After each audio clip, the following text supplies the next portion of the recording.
Hello दोस्तों, आप देख रहे हैं वीडियो शूटिंग। देखिए वीडियो शूट हो रहा है। यही है प्रिया सुहानी। अब दिखाते हैं होली का शूट हो रहा है।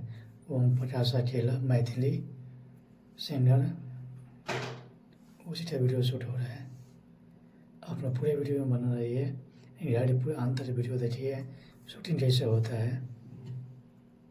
देखिए प्रिया सुहानी है, अब जाने जाने माने वाल लड़की है जो खेसारी लाल यादव के साथ में काम कर चुकी है। देखिए होली का शूट हो रहा है। ओम प्रकाश अकेला गाँव में शूट हो रहा है वीडियो शूटिंग। आप लोग पूरे वीडियो में बना रही है। ऐसा ही वीडियो शूट होता है। और वीडियो दिखा रहे हैं लाइव वीडियो। दोस्तों ऐसे ही वीडियो शूट होता है सेम।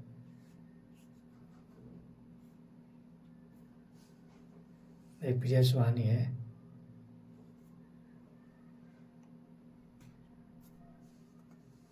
आप पूरा वीडियो अंदर देखिए। वीडियो लाइक करिए, शेयर करिए जरूर। चैनल सब्सक्राइबर नहीं किए तो जरूर करिए, नए नए वीडियो मिलता रहेगा।